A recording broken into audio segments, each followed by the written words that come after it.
celebrávamos. Nós éramos em 3 ali na Mãe Rainha, no Monte Castelo, pertinho aqui, que hoje é São Dimas.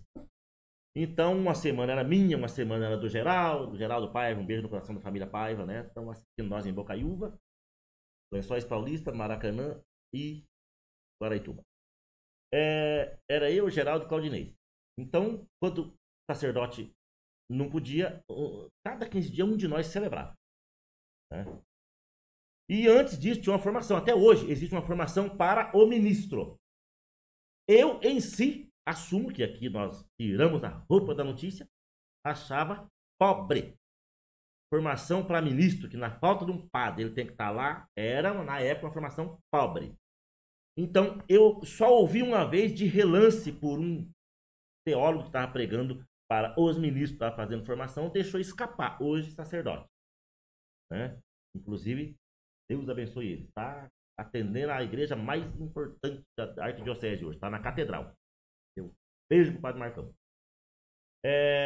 Ele ainda era formador de teólogos na época.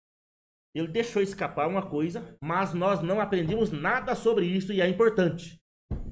É verdade que a Igreja Católica tem um país, e o que era antes desse país e por quê? É um país Vaticano. O que é isso? O que significa? Vamos lá.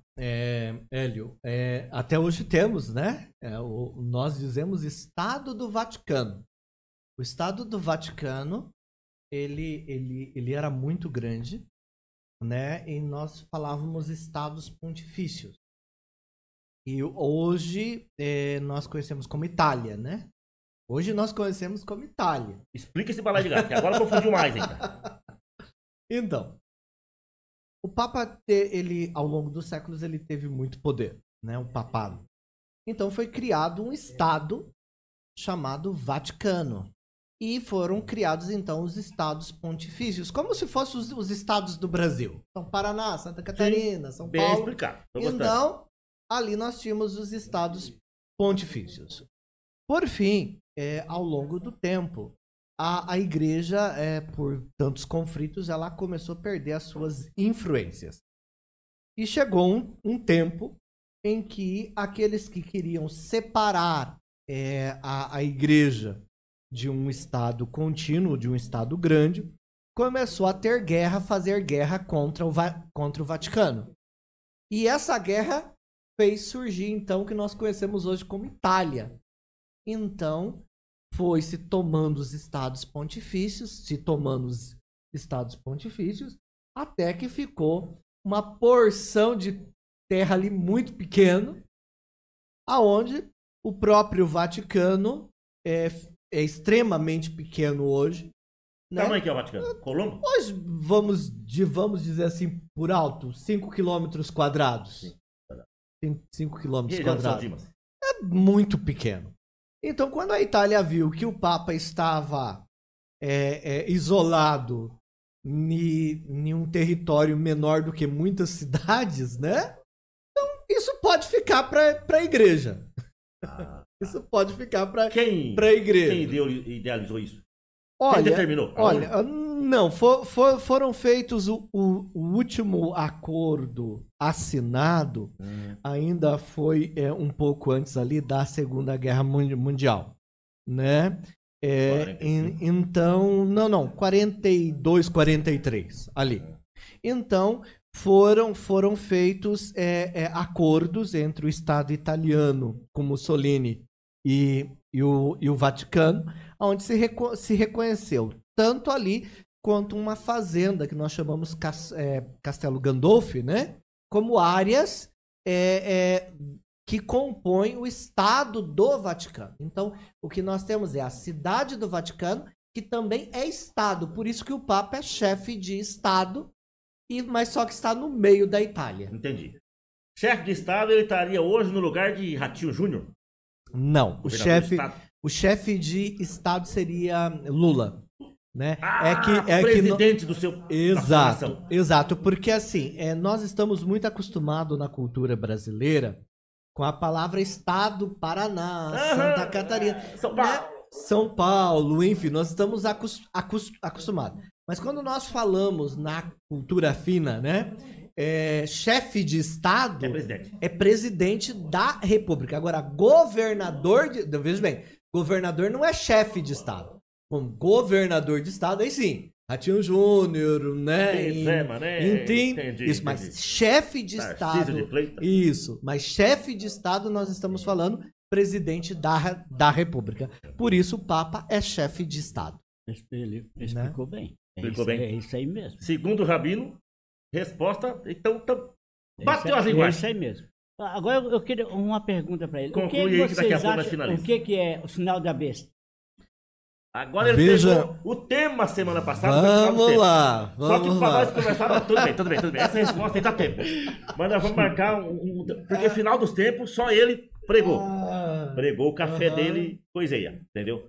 Aí precisa de um dia, final dos tempos, nós podemos marcar pro mês de julho com você, entendeu? E tá faltando o evangelho, gente. Mas eu posso dar uma resposta direta. Pode.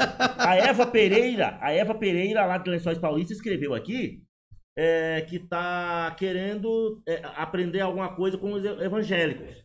Porque já é o terceiro ou quarto podcast que a gente faz. E não conseguimos, o evangelho estão tudo meio ocupado, entendeu? Acho que estão tentando entender primeiro. Vai ficar bom. Tem 2 na lista aí, vai ficar bom.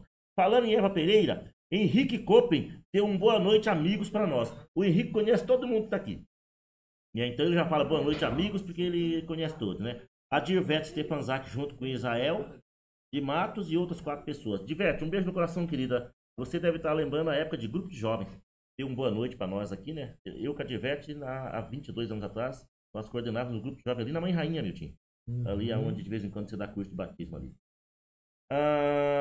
Ok, nós paremos aonde? Vamos lá, sinal da besta. Sinal da besta, pergunta feita para Miltinho Missionário. Acredito eu que vai dar tempo de responder mais essa. E daí a gente já se organiza para a próxima sexta. Vamos lá, nós podemos marcar um dia, nós só tratamos de sinal da besta, sem nenhum problema. Maravilha, vai lá. Vamos lá. Bom, quando nós falamos de Bíblia e sinais, nós estamos falando da cultura romana. Então, o emblema 666, né, trazido, também pode ser interpretado de muitas maneiras na cultura romana. Até Nero.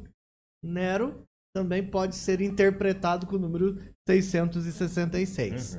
Então, não é uma definição numérica. Somente o escritor que escreveu sabia o que ele queria escrever. Não dá interpretação exata sobre 666. A única coisa que nós temos na Bíblia de forma clara é o sinal de Deus. O sinal de Deus está lá no Evangelho de São João, início do capítulo 6, aonde vai dizer que aqueles que comem o corpo e o sangue de Cristo, é ali que Deus imprimiu o seu sinal. Então, a Eucaristia é o sinal de Deus, é o sinal impresso de Deus ao homem. Então, toda vez que eu comungo o corpo e o sangue de Cristo, está sendo imprimido em mim o sinal de Deus. Porque o sangue de Cristo marca, o corpo de Cristo marca. Tá. Nós somos marcados. Outra pergunta, assim, bem rapidinho. Por que o catolicismo ele dá a ceia e só o chefe toma o vinho? Vamos lá. Nós temos, no início do cristianismo, Rabino, um problema muito sério. Porque a Eucaristia era feita de pão. Era feita de pão. Literalmente. Só que muitos queriam encher a barriga de pão. E Paulo vai dizer, olha, coma em casa. Eu vi, tá na Bíblia. Come em casa. Não vem, porque isso daqui é sagrado. Isso daqui é sagrado. E a Igreja Católica, ela vai reduzir aos poucos o que nós chamamos de Eucaristia. Então, vai diminuindo os pães, até em Santo Agostinho é distribuído pão, é distribuído vinho para todos, enfim. Mas chegou um determinado momento, que a igreja entendeu o seguinte: no corpo há sangue? No corpo há sangue. Sangue. No sangue há corpo? Está ali as células. Verdade. Está ali as células. Então, a igreja, porque é o corpo de... Não é só uma ceia. Para nós católicos, não é uma santa ceia, simplesmente. É o corpo e o sangue de Cristo. Então, qualquer fagulha ali é o corpo e o sangue de Cristo. Por isso que aqueles restinhos tem que todo carinho, zelo, tá? todo, porque aquilo dali eu posso adorar. Na minha época de ministro, nós era com cuidado com os fiados. E continua. E continua. É o corpo, é o sangue de Cristo. Então, o que se fez? Por todo o zelo que tem que se ter ao sangue de Cristo, ao corpo de Cristo, se definiu que o padre, ele comunga das duas espécies, porque tem que ser celebrado nas duas espécies. Mas para que haja um zelo maior, só se distribui a hóstia. Mas na hóstia também contém o sangue de Cristo. Agora, claro que a igreja sempre se debateu com isso, Hélio, Rabino, ao ponto de que algumas igrejas, quando há a possibilidade que tem um piso adequado, que tem ali como ter um controle maior, então vou dar aqui como exemplo na Arquidiocese de Curitiba, se você